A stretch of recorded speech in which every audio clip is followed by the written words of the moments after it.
Welcome to the virtual lunch party for the latest authors. You're looking at a few of them here. They're 18 altogether. They're the authors of this book, Made for More Too. And I don't know if they know this, but they've already hit bestseller status in at least one category, and the book just went live today. So I'm so excited. You're going to get to hear some of their stories. They're phenomenal physicians. They're all physician entrepreneurs, super pumped that they're here. The reason why they came together to write this book, and I'm so grateful that they did, is because we are in times when entrepreneurship is a vehicle that we have that allows us to live life and practice medicine on our terms, and these doctors have done exactly that. They have done that, and they get to share their story, and they get to share their story so they can be real life vision boards for physicians everywhere. So excited that you get to hear from them today. It's going to be an absolute blast. So today we have Dr. Magda on, Dr. Brenda Dinterman, we have Dr. Tolu Olabinton, and so you are in for a treat. So say hi in the chat. If you have not got your copy of the book yet, you want to go get it, you can go here, entremd.com/made for more, and grab your copy. Grab it for yourself, grab it for the doctors in your life. You get a book. Let us know in the comments. We want to shout you out and all of that. Okay, so I know you're not here to hear from me, you're here to hear from these amazing authors, so we're going to start off with them. And so I have questions for you guys. First of all, I'm going to ask you to introduce yourself and then share with the listeners what is the biggest takeaway they will get from reading your chapter.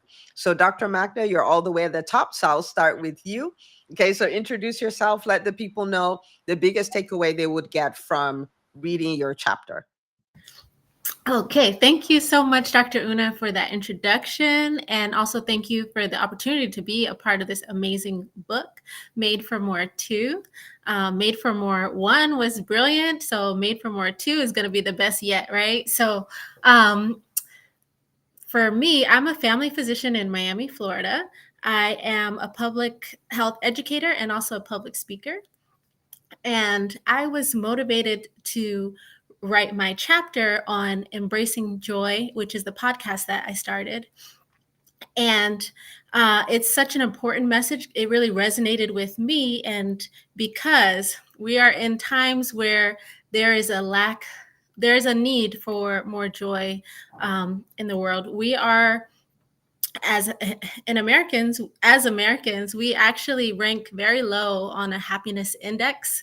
So a lot of us, even in the professional setting, even once you have made it, even once you have become a physician, there's still a lack of joy, and we see that every day. So I want people to take away from my chapter that joy is something that's accessible at every stage. It's not something that you have to get to.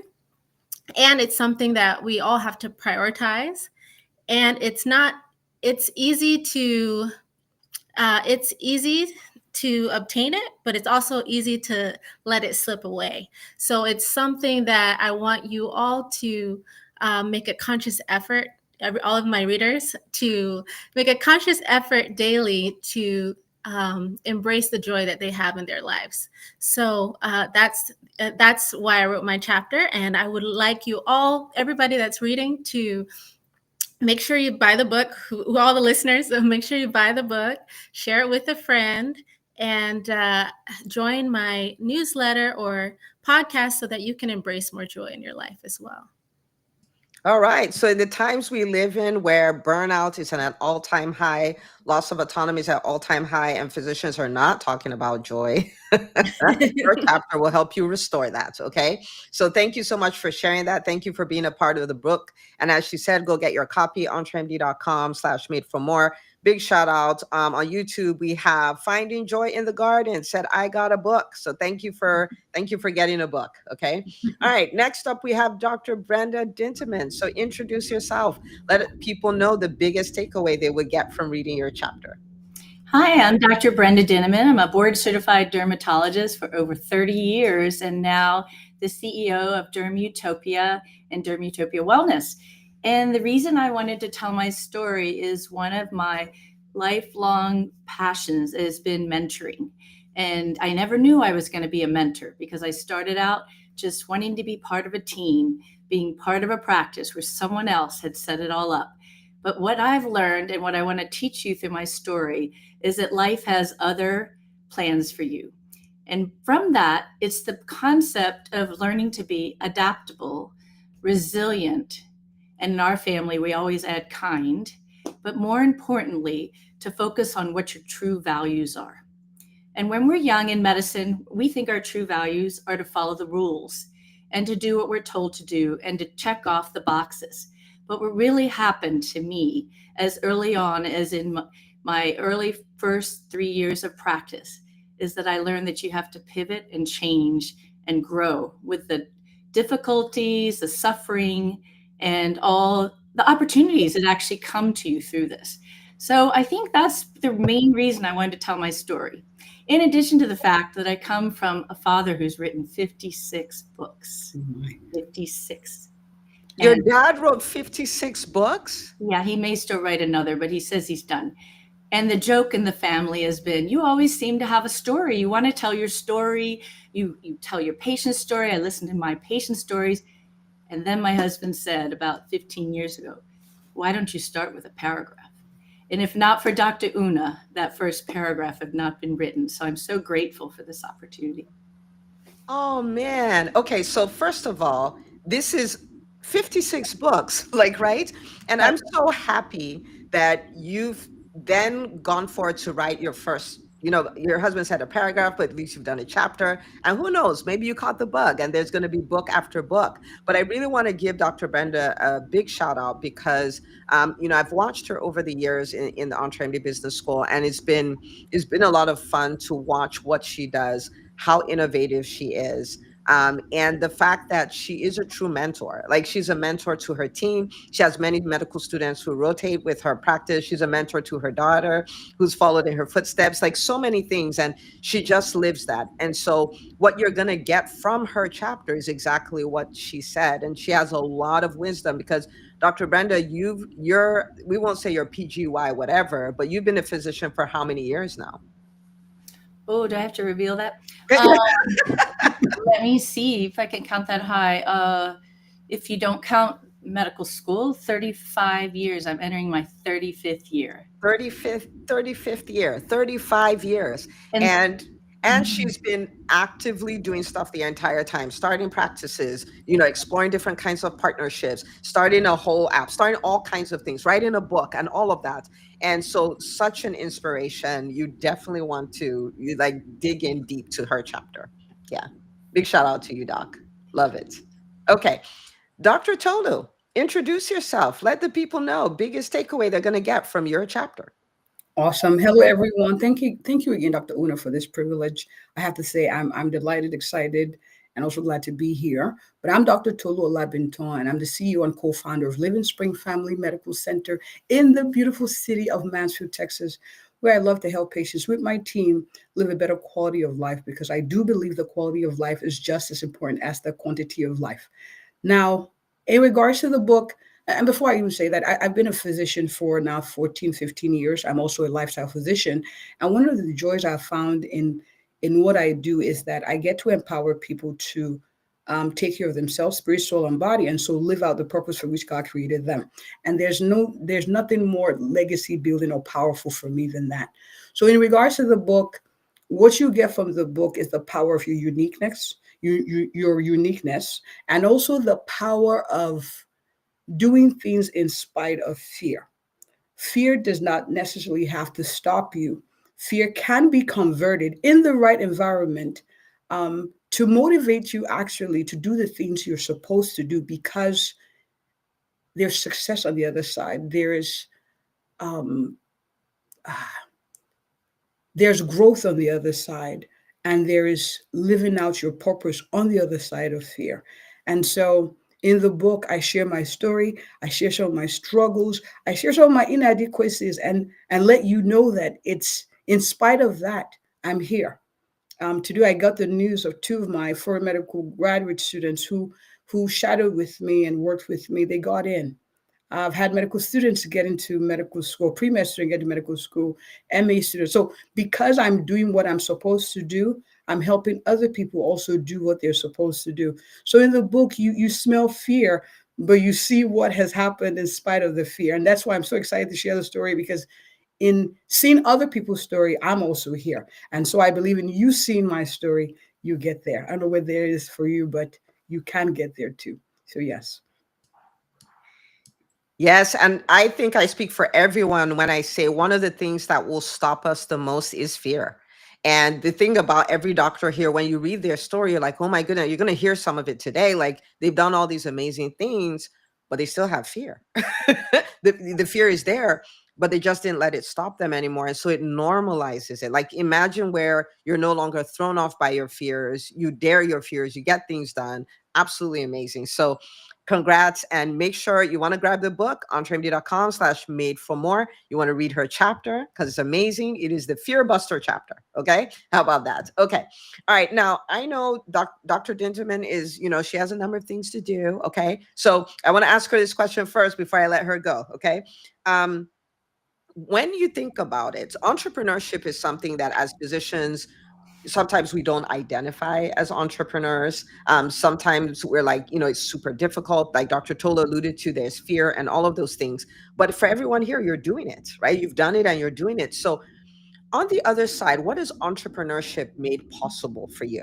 And let's think tangible and intangible, right? What are the things that it has made possible for you?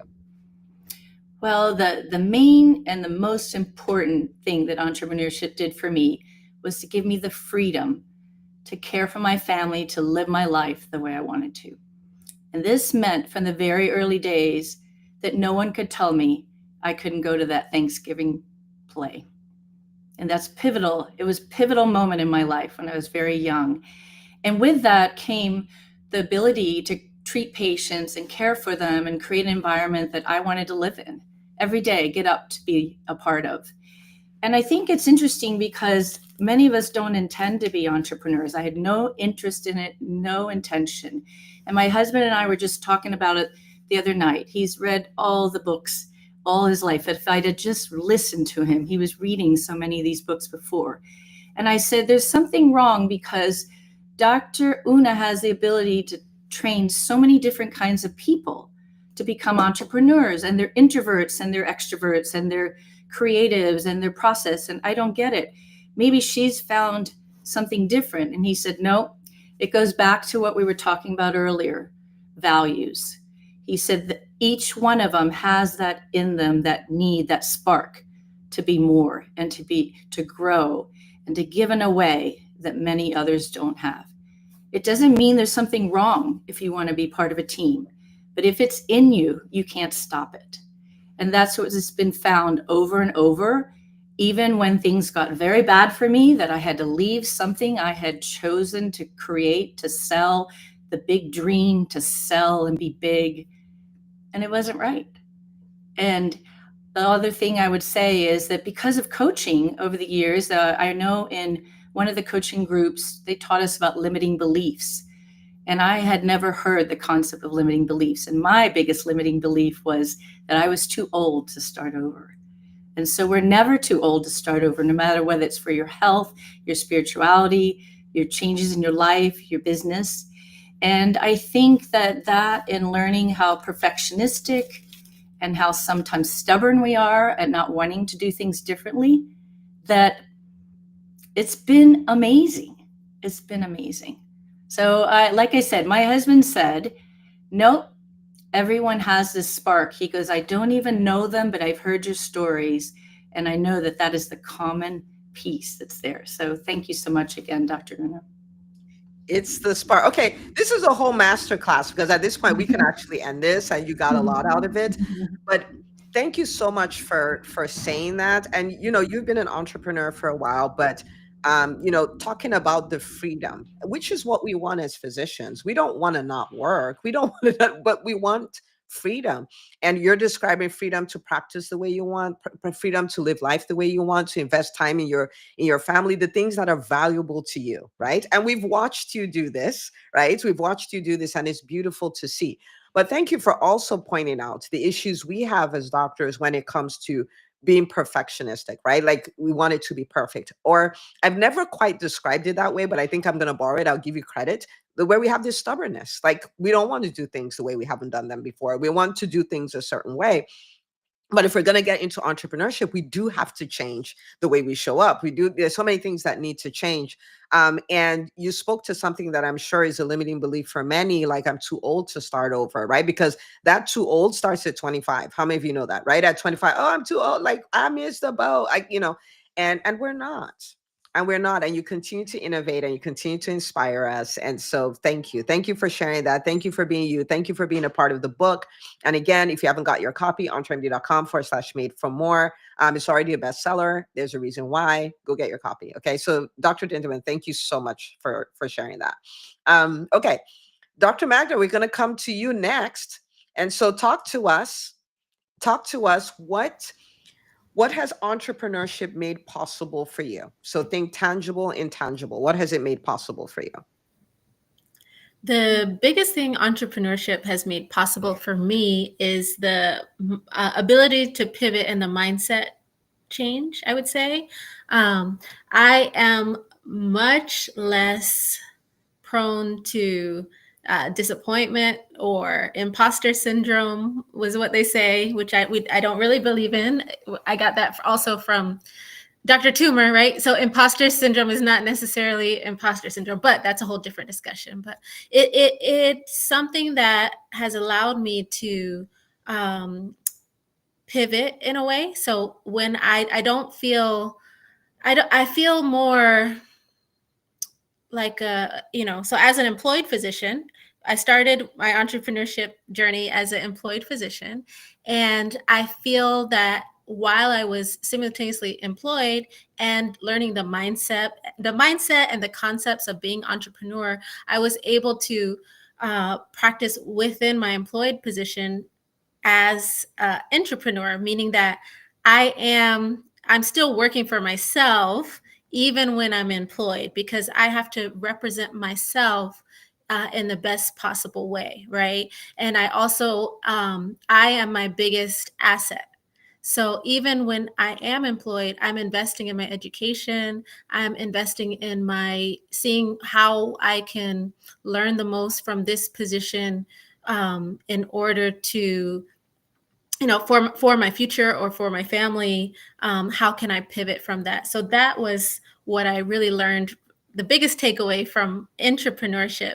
And when I was no longer employed, it helped me transition because we have a lot of changes happening with the government, different positions. And even as physicians, we are not, no job is 100% secure because you're not the boss. And if there's budget cuts, or if they want to go in a different direction, or if you don't agree on certain concepts, you're not going to be 100% secure there, right? So when I did have the opportunity to pivot, I was not in a woe is me place. I am in a place where I know my value 100, I know my strengths. I know that I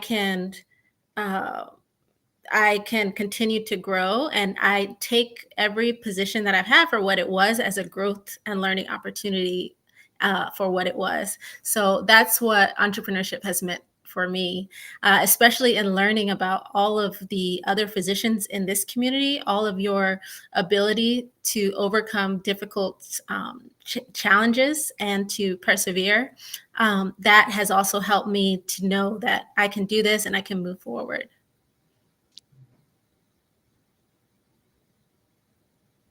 Oh, I don't hear you, Dr. Una.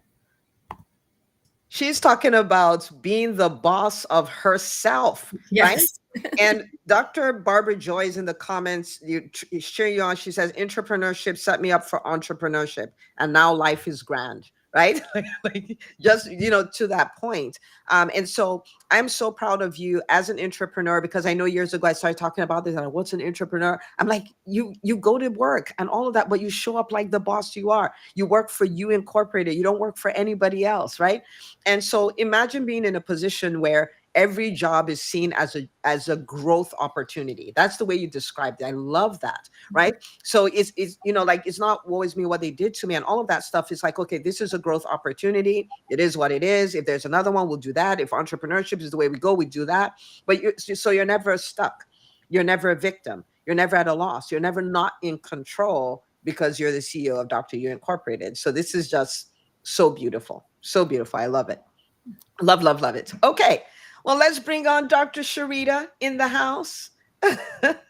Like, I'm going to have you introduce yourself and then let us know, what has entrepreneurship made possible for you, tangible and intangible?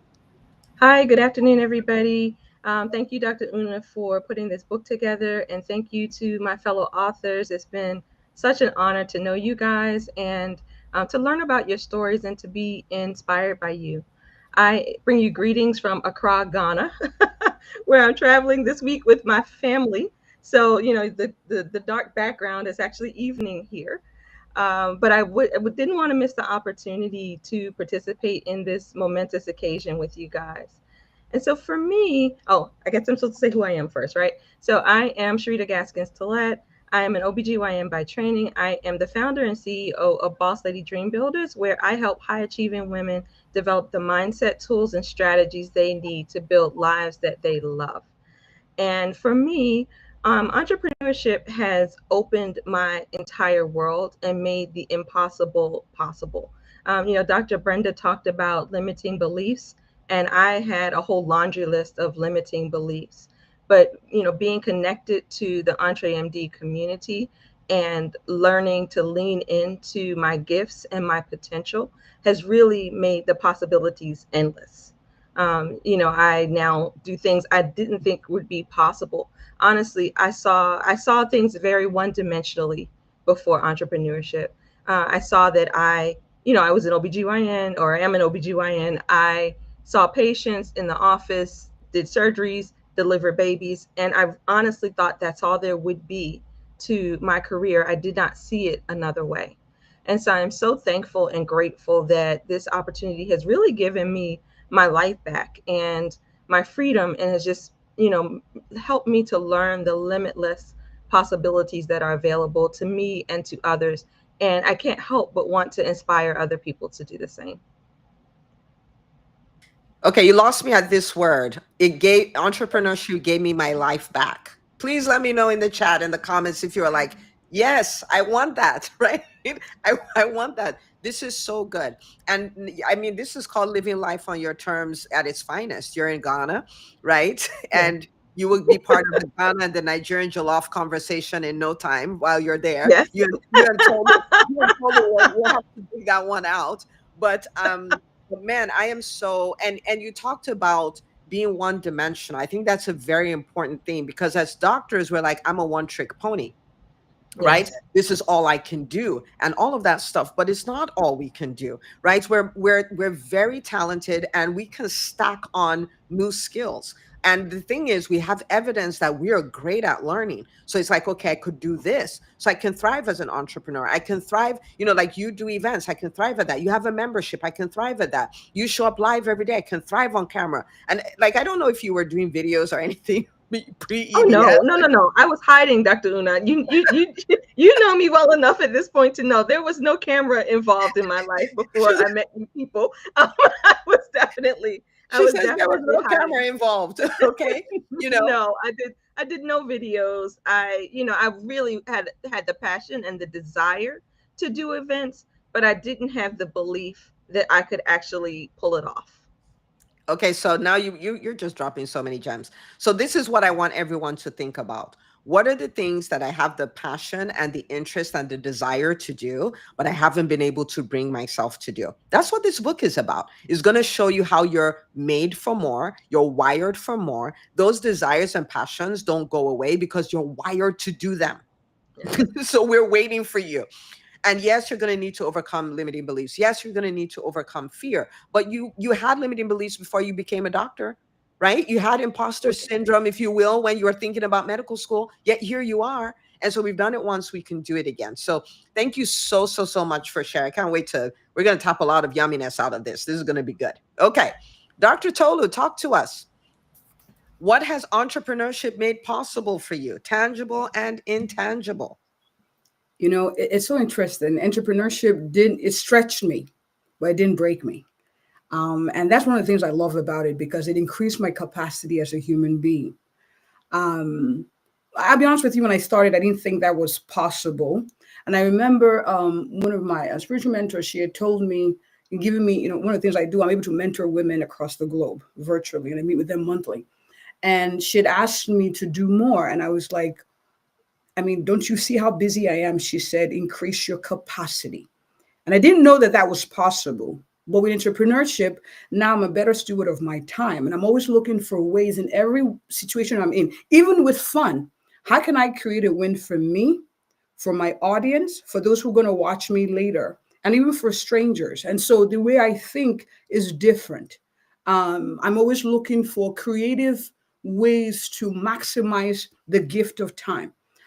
It's improved my self-care, because I understand the importance of stewarding this body that God has given me so I can live out my purpose. All right. It's helped me with financial freedom. I want more financial freedom, but now I can fund projects that matter, that are near and dear to my heart, without blinking. I don't need people to tell me what is important to me, because I understand that better as an entrepreneur. I'm so sorry. I'm going to need you to say that again. I don't need people to tell me what is important to me. I know, like, say that again. That was so good. I want to make sure nobody missed it. That is powerful. Like, I don't need people to tell me what's important to me, because I've lived for a while as a people pleaser, and it's what's on your agenda for me. And it's not a selfish thing. It's because the assignment I've been given, because for me, my what I do is, it's not a job, it's a lifestyle, it's a ministry, it's purpose. I find joy in it. Now, some days I hate the administrative burden, but that's a whole different topic. But now it's not, what do you have in store for me? It's, okay, what will God have me do today? What's important? What's number 1, 2, 3? And what's a non-negotiable for the day? Now, distractions come, but entrepreneurship has helped me hone that skill better. So I'm better at saying no to distractions, even the beautiful ones. And I'm able to, my son, I will never forget, last year was my 40-something birthday. I'm going to tell you how old I am. And so one of the things I've learned to do is with birthdays is I like people to know their value on their birthdays. I don't wait till you're dead, then I start singing this epiphany. So it's on your birthday, I tell you how much. So they reciprocated it. And my son said something that shocked my mom. He said, Mommy spends quality time with me, even with how busy she is. So my mom later would text me to understand how the heck is he saying you do that with how busy I see. My mom's on social media. She's always liking my posts. And she's like, how's he saying that with how busy I know you are? And then I let her in on a little secret. I said, Mom, I have a team. I partner with Holy Spirit. That's one. But I have a team of people who work with me. And she's like, oh my gosh, I was wondering, like, do you sleep? Because she worries. So that gave her more peace of mind, just helping her understand. I have learned with entrepreneurship, I need team, steward of time, and all the things. And so for me to hear that, it means I'm doing what I'm doing. Well, of course, there's room for improvement, but I haven't had that in years. So that was big. Yes. Wow. Okay. So again, in a time when people are talking about a loss of autonomy, people are talking about extreme burnout, people are talking about sacrificing family because they're doctors, or because worse, they're doctors and entrepreneurs. Here you are with your son of his own free will, without being prompted, telling you that Mommy spends quality time with me. And it's not because you don't have a lot on your plate, but you've learned how to live a full life, a complete life, where you're killing it as a physician, you're killing it as an entrepreneur, you're killing it as you know, as a parent, you're taking care of yourself. You feel like you're living in your purpose. This is called being alive. You know what I mean? Like that's literally what you described.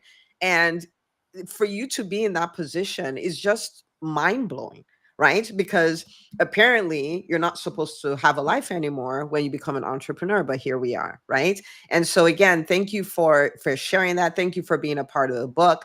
I'm going to take a moment. I'm going to put this up. If you haven't got your copy of the book, you can scan the QR code, grab your copy. Okay. If you want to go to the website, it's entremd.com/made for more. But this book is a book you want to read, and it's an easy read, right? It's an easy read. You want to read it, but it's not about fluff. It's showing you that the things that you've dreamt of, the things that you desire, they are possible, they're available. Yes, there's some things that are going to need to change, but you can change them. You can change them. Okay. Dr. Tolu is that. Dr. Tolu, someone might go like, yeah, but that's because you've always been an entrepreneur. You always did this stuff. You came from a family, a long line of entrepreneurs, and you were handed all these silver spoons and all this stuff. So I want you are a unicorn, but I want you to de-unicornize yourself. Okay. So people can see your regular folk like me, you like everyone else. Okay. I will speak to the fact that my mom had a consignment store, and I usually, after school was assigned, I used to give out stuff free. I'm like, Mom, I think they needed it. Like, Mom, like that was too much. She's like, how are we going to make money? And in my head, like, well, I mean, I didn't do the math. So she didn't like me in this. She was like, you're too friendly. So that was one. And then two, I actually have medical school classmates who reached out to me and said, I heard you run a practice. And I'm like, I know, it's funny. Even me, I'm shocked that I've run a practice, because I was mission trips, like traveling. That was my thing, like doing numbers. And no, I love seeing patients, but the admin stuff and then leading people, I mean, no. So, and this is what's exciting for me. I'm even more excited to see who else I can become. Now I have 2 dogs. For some of you, that's not a big deal, but people still call me, you have what? Yeah, I got 2 golden doodles. I would never have thought about it. And I keep stretching myself, seeing how I've morphed. I'm thankful for who I am now, because 5 years, 10 years ago, who I was would not recognize who I am now. Mm-mm. Mm-mm. So again, I want everyone to hear this, right? Who I am now would not recognize who I was 5 years ago or 10 years ago. And for everybody on here, the truth of the matter, like every physician, this is my desire for you, that a few years from now, and Dr. Magda will say the same thing. Dr. Sharita has already said the same thing. A few years from now, you will not recognize the person you've become, because there's so much in us. I just turned 46. Unlike Dr. Tolu, I just tell all my business, right? I just turned 46. What is it? Almost 3 weeks ago. And when I stopped to think, like, what is the thing? What's the domino? What's the thing that is changing everything? So for me, that's outside of my relationship with God, right? Like, what is the thing? And the thing is becoming.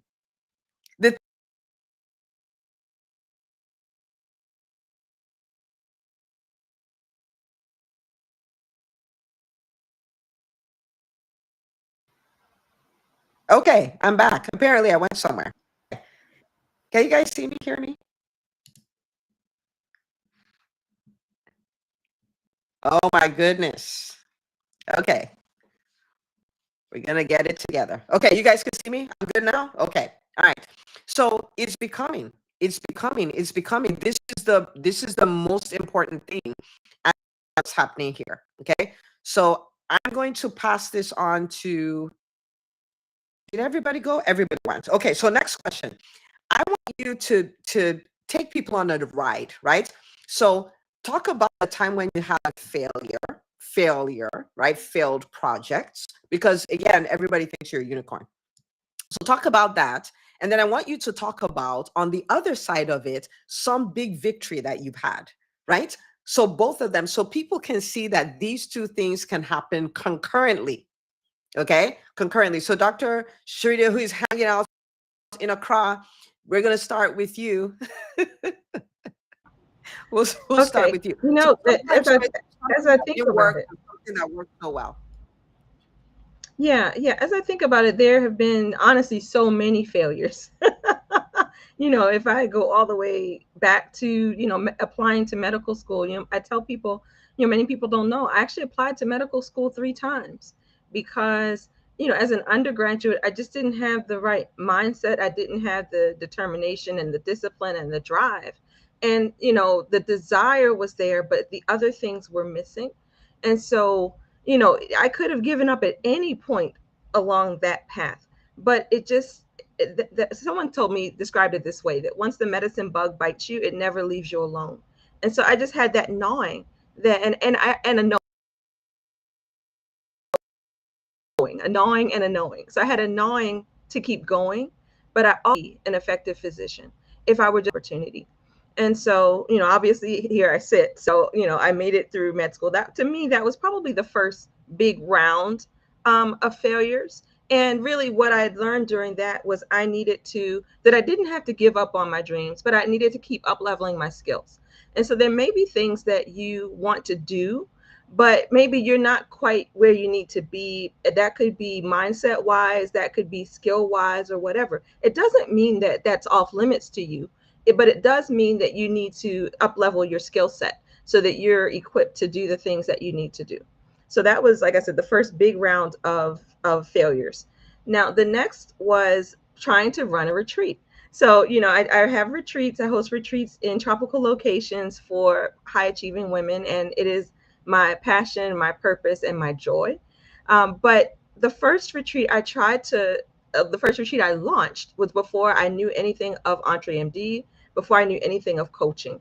But I had the desire. I really wanted to gift women this kind of experience because I just heard too many stories of women who didn't feel like they were enough and didn't know their worth and their value. And I wanted to give them that experience. I wanted them to leave knowing that they were more than enough and that they could do, be, or become anything that their heart desired. And so I put it out there. Dr. Una has a saying, if you build it, they won't come. So I built it and they didn't come because again, as I mentioned earlier, I was a hider. So I was hiding on social media. I didn't, I really, like, even the promotional materials for that event, my face does not appear on any one of them. I did not one video in support of that event. And so in hindsight, it's no wonder that it was a complete flop. And, again, I could have given up at that point. In full transparency, I lost lots of money and, my feelings were hurt and all of those things. So I could have at that point said, you know what, this is done. This wasn't meant for me. I don't know why I thought I could do this. I can't. But instead, I won't lie and say that I immediately got back to it. I stepped aside and licked my wounds for a little bit, but I stayed open to the idea. And I think that that's such a crucial thing, that once you become open to an idea, the world will begin to show you the how. And so I, encountered coaching. And once I did coaching and met other people and saw the impossible become possible for them, then I knew that it was possible for me. And this year I will be hosting my 5th retreat in Grand Cayman in October. And they have just been like a dream come true. I just can't even, I can't even articulate. I as one of the exercises I've done in coaching, I write out how I want people to feel when they attend the retreats. And honestly, when I look at what I wrote versus what they say, I hit the nail on the head.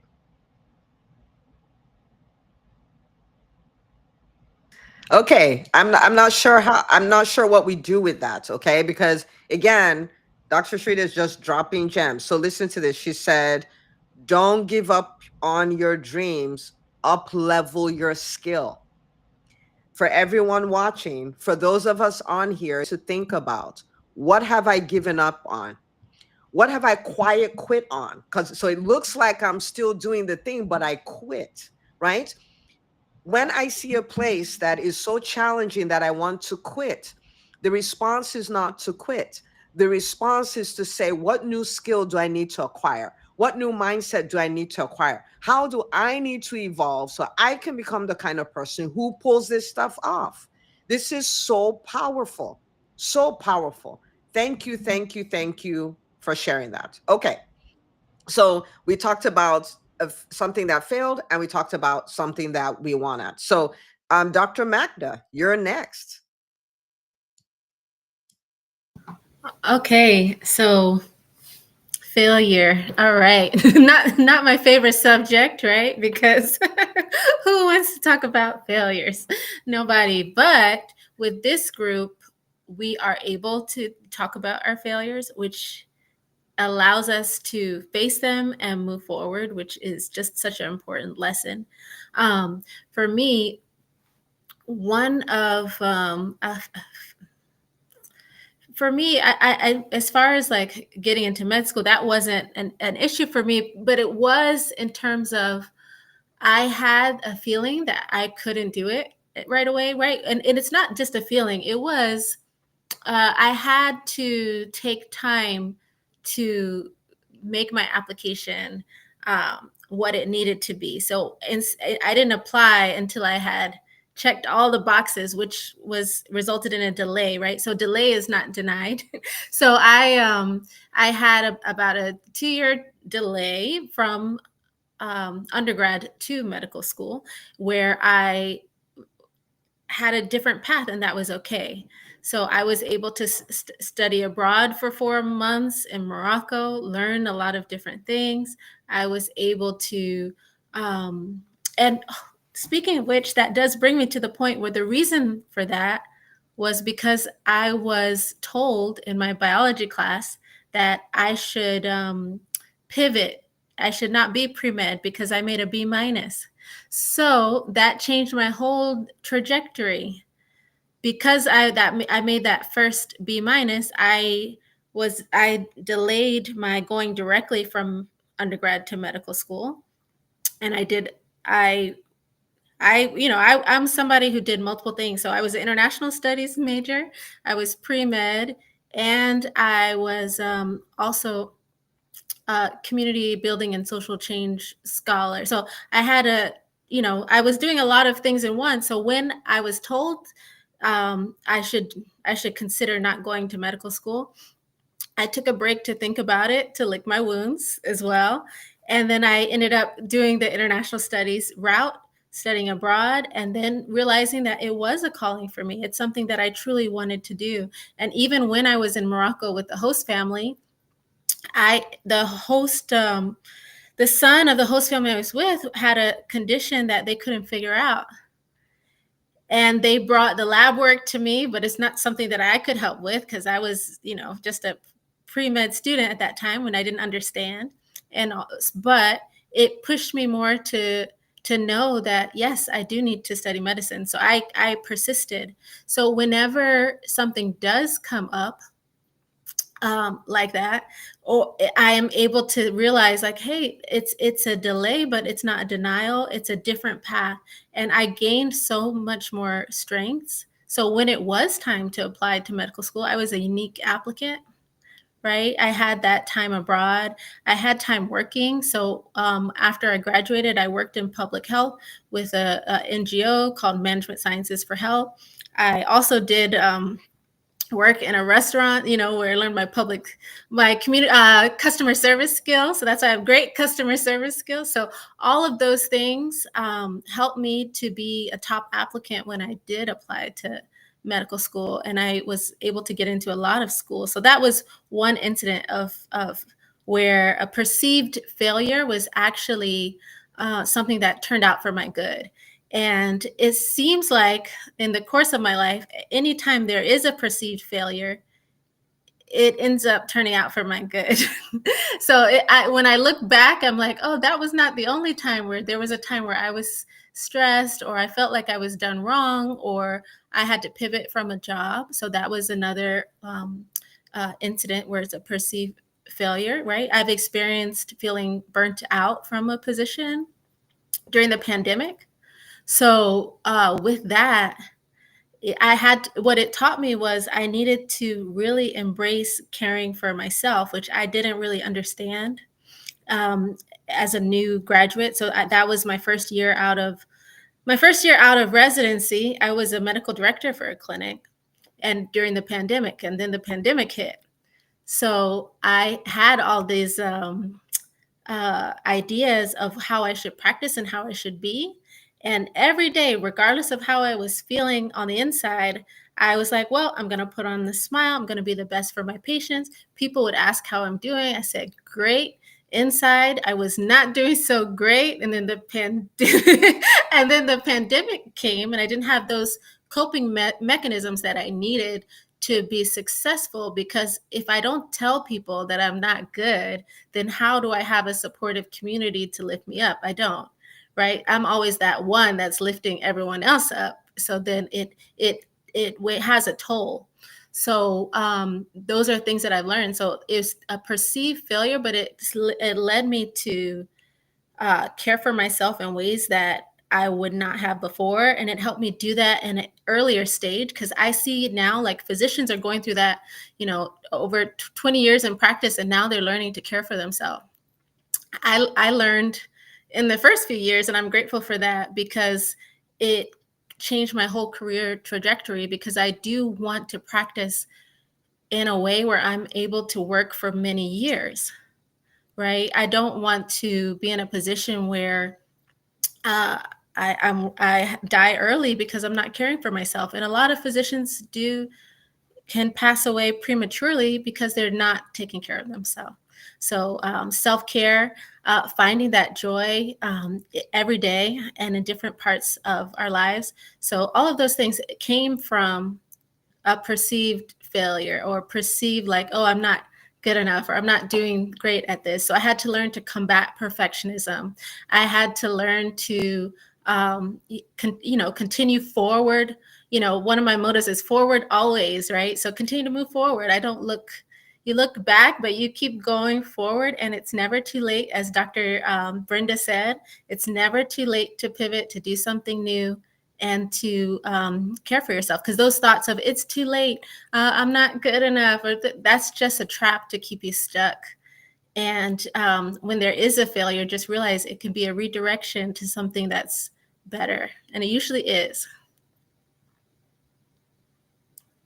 All right. That's it.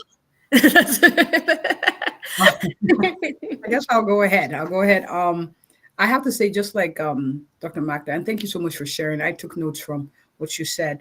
Admitting the mistakes is not always exciting, but I've understood in entrepreneurship and mentoring that if you don't share them, you don't learn from them. And gleaning support from other people who can resonate with your struggles is powerful. So for me, the mistakes, number one, is the whole money mindset shift drama. I was the doctor that didn't collect co-pays. I was the doctor that didn't let people sign in. I actually had patients come recently annoyed that now I collect co-pays in the clinic. I would waive off things like, oh yeah, we just waive it off. Didn't look at numbers, didn't check how much I was spending, because when I started the practice, I was working at a different practice to support. So I figured, and I assumed, being a good doctor, that people would naturally just find me in the corner that we were in Mansfield. But that didn't happen. And one day it became okay, how much revenue have you brought? And it was actually more on the negative side than any. And so I have since learned on the other side of that it's important to look at the numbers. That's important to keep your clients accountable to.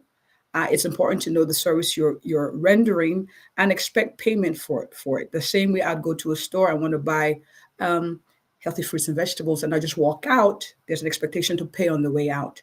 To normalize that doesn't make me a greedy physician. It makes me a successful physician who's empowering patients, empowering her team, and also being blessed too. So it's a win-win for everyone. So it was a tough lesson, and that lesson has scaled in different ways.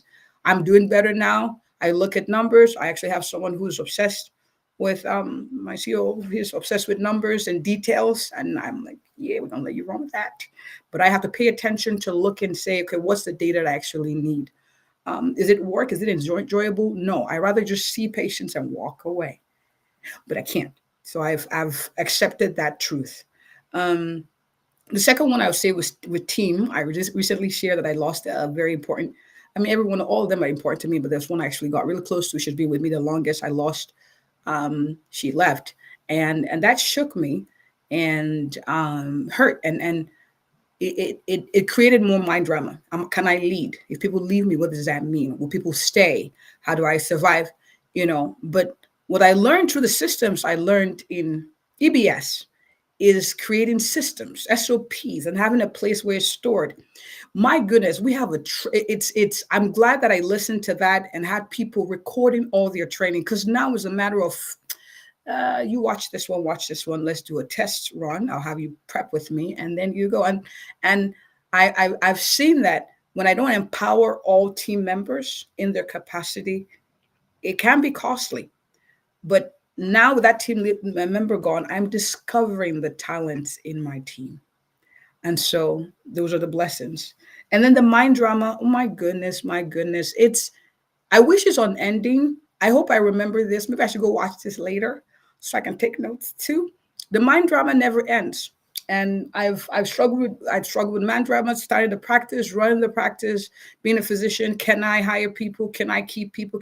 It's unending. And so the lesson is having a community to be vulnerable. This year, I just decided was be a year of exceptional vulnerability, where in the right spaces, I open up completely and unashamedly. I thought I was doing it before, but this year I promised to do it better. And I've already seen the results, because in the right community, they tell you what's still working. They remind you what's still working. They tell you that, oh, I've been there. I know what it feels like. I resonate. Private messages based on that same, hey, I've been there. You can overcome this. Here's a tip. Here's a virtual hug. So the lessons from that mistake of wallowing mind drama and self-pity alone, now it's like, no, share, but in the right spaces. Yes. Thank you. Share, but in the right spaces. In the right spaces. I love it. Love it. And thank you for saying that the mind drama never ends. It never goes away. I know people come up to me, clients will come up to me and they're like, I should have outgrown this. I'm like, no, you qualify for new mind drama, but the mind drama is not going anywhere. It's here to stay. You know what I mean? So at the $100,000 level, mind drama. You get to 250, a new level of mind drama. 500, new drama. 1 million, new drama. It's just drama, right? And so that's not. Thank you for saying that, for normalizing. Someone's here like, I've been at this for 5 years. I shouldn't still have drama. I've talked to people who are running $500 million businesses, and I will tell you what they have: drama. Okay. So let's talk about this. What advice would you give the doctor who thinks they're one trick pony? Let's talk to these docs. Okay. So Dr. Sharita, we'll start with you. The doctor who thinks they're a one trick pony. Well, I guess first, only doctor. That's it. I can't do anything. Well, first, I would point out to them just how many transferable skills we as physicians have.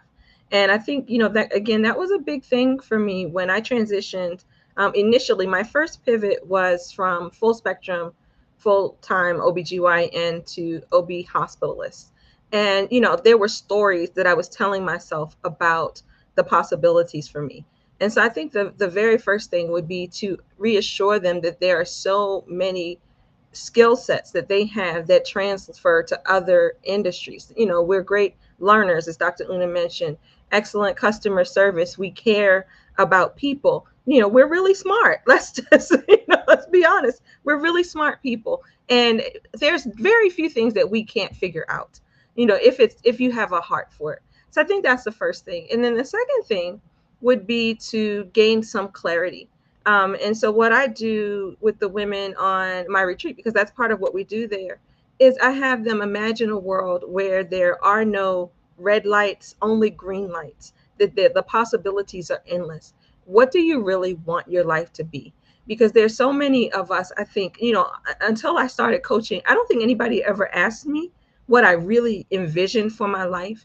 And I don't know that I had an idea. There were pieces that I knew about. Yes, I want to host retreats. Yes, I want to be a doctor. Yes, I want to be a mom. There were things that I knew I wanted, but I didn't have like a clear vision of what I wanted my life to look like. And, what does the Bible say? Where there is no vision, the people perish. And that's so true. You have to have that clarity and that purpose, and to be walking towards something. We are, as human beings, are purpose driven, people. And so, we need to have a goal that we're working toward. And that's so powerful. She's like, you're already not a one-trick pony, so let's not get this twisted here. Okay. Like, I love that. Okay. Dr. Magda, what's your take? What do you tell the doctor who thinks they're a one-trick pony? And if you haven't gotten your copy of the book yet, entremd.com/made for more. Okay, let's support these amazing doctors, and it is a book that will change your life. Okay, so the book went live today. These doctors are already best-selling authors. They already have 5-star reviews. It's amazing. So go ahead, Dr. Magda.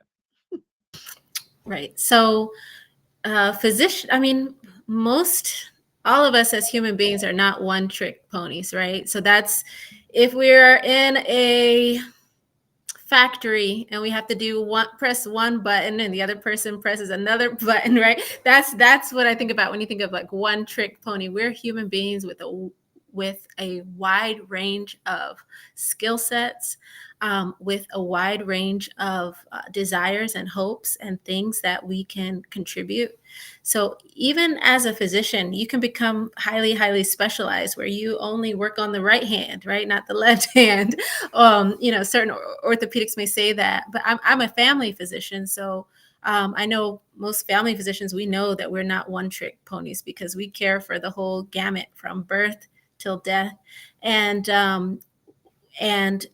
But you can do something outside of your everyday practice. You can do something outside of medicine. And that takes time management. It takes not giving all of your energy to your everyday just work. And then maybe you're staying up late, you're not taking care of your health. So you don't have that extra energy to devote to your passions outside of your employed position.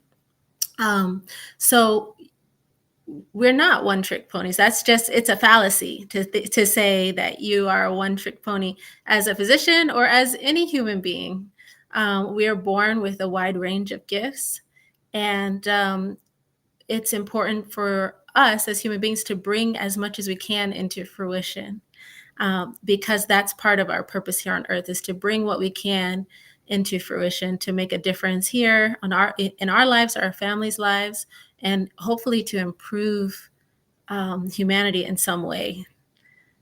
Even if it's just, you are doing something positive in your community. And of course, that has a ripple effect. It doesn't have to be you're going out to a different country to help there. Even if that's something that you're passionate about, it's about finding what you can and doing what you can within your circle of influence.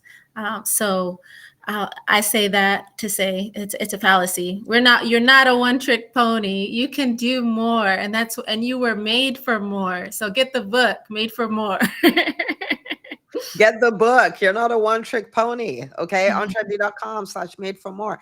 And if you are getting so much out of this conversation, because I'm like, I wish I could take more notes, right? If you're getting a lot out of this conversation, I want you to let them know in the chat. Let the authors know in the chat. They took time out of their day to come and just drop gems. So Dr. Dinterman and Dr. Tolu, we're going to take this we're going to take a little bit of a tangent with this question, right? Someone is thinking, like where I am now, this is where I am. Like I'm static. I've arrived, right? And it could be they want to start a business, or it could be like, okay, my business it's been at 100,000 for 4 years. I want to take it to 500,000 or $1 million, but I can't do that, right? Like I can't do that. Now for both of you, and that's for everybody on here, actually all the authors, you've reached those points and you're like, nah, I'm going to raise the ceiling. I'm going to raise the ceiling. How does someone even begin to approach that? Right. So Dr. Dinterman, I'll start with you. So you're asking, how do you approach moving to your next goals, to raising the ceiling? Is that my understanding? Yes. Okay. I think that you go back again to your values. You go back to what you're trying to achieve. For me, I could easily talk myself out of a lot of growth being done. Why am I not content? Why am I not just ready to be as is? But there's so many reasons. First of all, I want to leave a legacy. I want to leave a legacy to my family. I want to leave a legacy for my patients, for them to know that I was courageous enough to start over, to give something back to the medical community that I see many people are afraid to do. That being said, I do not want people to feel shame if they're not ready to have change in their career. And I will talk people out of having change at certain points in their career. I'll say, you're not ready. Your teenagers need you right now. You need to have stability. Your husband is sick. But then to know that they are not a one-trick pony, that they can move on, grow, and they just need to keep connected to communities, to people who are creative and growing. That's a little bit more of the answer to the previous question. But I think that what's driving me is I do think that I have more to give. And right now my growth is maybe I can help somebody along. Maybe I've been mentoring people to go to medical school, and now I need to mentor physicians. I need to give them the opportunity because I'm comfortable with being the marketer. I'm comfortable with being the one looking at the profit and loss statement. It doesn't scare me. It never has. But maybe I can help them, give them a hammock, a protection, so that they can grow within my world. And maybe that sounds funny to say, it never scared me to look at the profit and loss. I think it's like anything. I looked at it every day, every week from the beginning, because we had to live on $50,000 for the two of us and a baby the first year. And I said, I'd rather work at McDonald's than be where I was. So it never scared me because I thought I'll live within my means until I get to where we want to be. So I think that that's something, a message that we have to give people. Just, again, overcoming fear, finding people that bolster you, reaching out, not being afraid. I don't know the number of times that I reach out to people on Facebook, Instagram, before we had that, through an email or at an event, and then asking for help. So I think we have to be humble and confident and be willing to be vulnerable to ask for help. And that's also means that you have to be in safe spaces. Safe spaces are groups like this. Safe spaces may be a spiritual group you have. They may be certain colleagues. And again, getting off topic, but I think doctors, again, are afraid to ask for help. We think we're all supposed to know. And so the growth and the jumping forward, the next steps come with great fear, but we have to look for who can bolster us around us. Oh man, there we go. Normalizing fear again, right? Because it's part of the journey. So thank you for saying that, right? Yes, there's fear, and there's nothing new there. As you were talking, Dr. Brenda, I pulled up the book. If you haven't got your copy, get your copy, Made for More. And I was like, I bet. I thought I remembered, but I was like, let me check. I was like, I bet her title has values in it. Guys, every time you talk to Dr. Brenda, values are going to come out, and her title is Learn Your Values. Okay. So this is a chapter you want to make sure you read because you need to understand your values. This is important. Super important. And how integrity makes you change lanes. Oh man. See there. Okay. Listening to keeping your integrity is what helps you go in the right lane, the right path. Guys, get your book, read her chapter. I'm telling you, so much wisdom there. Okay. Thank you, Dr. Brenda. Thank you so much. Okay, Dr. Tolu. All right. So I'm going to just real quickly, the one trick pony thing. Look at Dr. Una. I'm not going to talk about myself. Look at the ex-introverted introvert. I did not believe that she was till a friend of hers who went to medical school with me, she was like, I don't even know who this person is. She was very quiet, usually sit herself. She liked to read. And so to see you on the stages you're on and to see you come this far, even I still see the introvert in you though, because you retreat. But to see you do the things in spite of your natural bent, oh no, the sky is not even the limit. So just watching her inspires me. Okay, so you're not a one-trick pony. It's just staying in the right rooms will bring out those seeds in you, and we're so dynamic as humans. Now, as far as going to the next level in business, for that person who is listening, I will first say this, and one of the things Dr. Una does very well is not to do the fluff as far as it's going to cost you, right? So you count the cost. So there's a price to pay for the stretch, for the growth. For me, I can't watch TV, no value. I'd rather read.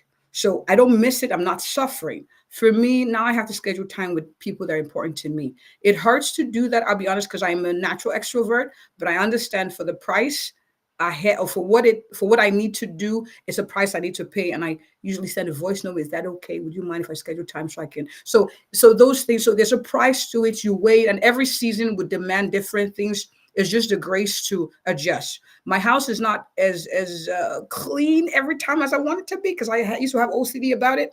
But the kids are happier and the dogs are happy. My white carpet is no longer white. I'm okay. A little bit more. I'm okay with it. But that's the price for what's now. Yeah. So you come to my house, it smells like dog. It's okay. Like I have a clinic coming, but it's okay. That's the price. So understanding what will cost you and being willing to shift is important. Number two, I have learned, I used to wonder when before I joined EBS, she would say stuff. You just do this 1, 2, 3, 4. I'm like, man, she make it sound so easy. Like, no, it has to be. But the hard part is the consistency. What you're doing now can be improved upon. You don't have to do something really dynamic. You don't have to have 5 more practices, because that would stretch you. It could be you got to optimize the one little one that you have. Are we collecting all the time? Is my front desk focusing on the person, or she distracted by phone calls? So do I need to get a virtual assistant to handle the phone calls? So when she sees them, she's, hi, so glad to see you. You are not a burden. We're excited to have you come in. So it's, how can I optimize what's now and make it a masterpiece before I replicate it? So go back to what's your way? What's your process like? And then optimize that. Even in doing that consistently, and I cannot overemphasize it. Dr. Una has us reading books. I'm always looking for an epiphany in every book. Outside of the Bible, there's not really. The consistent theme is consistency. It's consistency. Can you stay doing the same thing over and over again for as long as it takes to yield the results? That's the challenge. And so when people are saying, oh, I got this new thing and this new thing, can you stay with one coach and work with them and work with them and work with them and draw strength, seeing the stories over and over again? And watch the progress. Don't just look at the now. I keep telling people, go watch my video, my first live. I told people this was my first live. I had to, because I was like, ooh, hi. Yes, go watch their beginning so you can see. Mr. Beast is apparently, I read the book, he's the bomb. He was doing this for 15 years or 14 years or 12 years in his basement somewhere, unseen, unknown. But no one reads that piece. Consistency. Who has done it? Watch them.